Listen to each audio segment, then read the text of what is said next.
In this unit, we will explore the culture, government, human geography, and economic aspects of North America. We'll be exploring these areas through various lessons using iMovies, podcasts, worksheets, Prezi, and Nearpod. By the end of this unit, hopefully you will understand and know more about the following. People live where they do for many different reasons. Sometimes it's for opportunity or for access to certain resources. Geography plays a huge role in why people choose to live where they do. North America, especially the United States, is a very culturally diverse continent. This is due in part to the history of the settlement of the continent. North America is full of natural resources such as water, minerals, timber, and animals. These factors made it into the land of opportunity. In the 20th century, there has been a new wave of settlement and migration to North America. People from all over the world, especially places like Southeast Asia, South America and Mexico, and even places like Cuba and the Caribbean. So what caused these people to leave their homeland? The three major reasons are things like poor at home, living in complete poverty or without the necessities of life, and the idea that North America is open to opportunity and advancement. All of these things affect why people move to North America. Geography affects where they move to, such as the city, the coast, or the country. The economy of North America comprises more than 528 million people, 8% of the world population.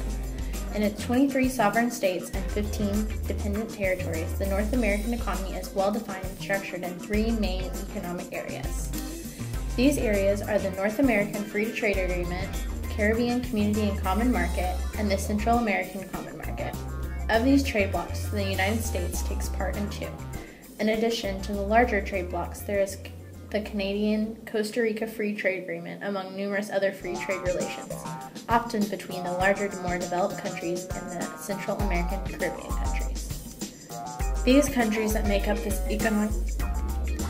economic systems are Antigua and Barbuda, Bahamas, Barbados, Belize, Canada, Costa Rica, Cuba, Dominican Republic, El Salvador, Greenland, Grenada, Guatemala, Haiti, Honduras, Jamaica, Mexico, Nicaragua, Panama, St. Kitts and Nevis, St. Lucia, St. Vincent and the Grenadines, Trinidad and Tobago, and the United States. This area of the world has seen many shifts in the growth and decline of the economies, revolving around many significant time periods, including the Roaring '20s, the Great Depression, World War II, and the Cold War. This area of the world relies heavily on agriculture, extremely important in the Caribbean and Central American countries. Manufacturing, heavily located in the United States, Mexico, and Canada. Service-based employment, like stores and retail. Almost 70% are employed in this area in Canada and the United States. Investment banking, led by the U.S., but many of the other countries are growing in recent years. And heavily in the southern region because of its beaches, tourism, but it's also big in both the U.S. and Canada for skiing and national parks like Mount Rushmore and the Grand Canyon. Next, we're going to talk about the governments of North America. Canada's government is a constitutional monarchy. Canada's head of state is the Queen of England, but she appoints a Governor-General to take her place in her absence. Below the head of state and Governor-General are the three branches of government: the legislative, the executive, and the judicial. The executive consists of the Prime Minister. The leader of the party gets to choose the Prime Minister. The legislative branch consists of Parliament. Parliament is split between the Senate and the House of Commons. The Senate is appointed by the Prime Minister and the House of Commons is elected by the people. Parliament proposes and votes on laws for all of Canada. The Governor-General is also included in this branch. The judicial branch includes the Supreme Court. All three branches work together for the people. The government of Mexico is a federal republic and has three branches of government: the executive, the legislative, and the judicial. The executive branch is headed by the president, who is elected by the people. There is no vice president in Mexico. In the case that the president dies or is removed from office, the National Congress will select a new president. The president cannot be elected for a second term. The legislative or lawmaking branch of the Mexican government consists of the National Congress, which is made up of the Senate and Chamber of Deputies. The Senate is mostly elected by the people, but some are elected by each party's popular vote. The judicial branch is made up of state courts and the National Supreme Court. Next is the government of the United States, which is a democracy. It is split into three branches: the executive, the legislative, and the judicial. The executive branch is the president and the vice president. The president and vice president are elected by the people together. The president can only serve for 2 terms in office. The legislative branch consists of Congress. Congress is split between the Senate and the House of Representatives. Both are elected by the people. The legislative passes laws that are given to the president for approval. The judicial branch is made up of the Supreme Court. All 3 branches have certain checks and balances to ensure neither branch has more power than the other. These are the different governments of North America. Now we're going to talk about culture.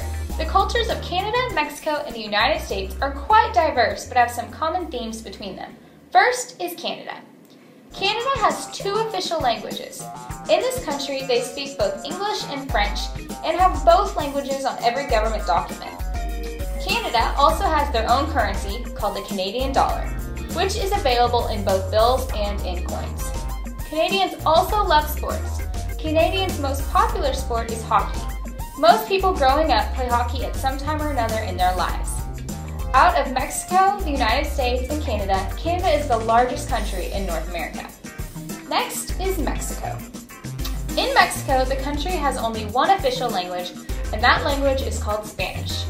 Everything in Mexico is printed in Spanish, and that is the only language available. Mexico also has a national currency, and it is called the Mexican peso. Like the money in Canada, it is available in both a paper and coin form. Sports are also very important to the culture of Mexico. Football is the most popular sport, but it is not the football that we know in America.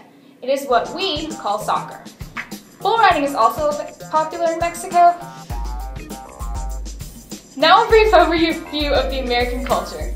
America has no official language, although most people think there is one. The most popular language in America is English, and that is what most government handouts are typed in. The currency in America is called the American dollar, and just like the other 2 countries, the currency is available in both paper and coin versions. Lastly, sports are also very popular in America, with the most popular ones being American football, basketball, and baseball. The 3 different countries are very different even though they are so close to each other. The 3 countries do have some common themes though. When we listen to our podcast this week, you will learn more about the cultures of Mexico, Canada, and the United States.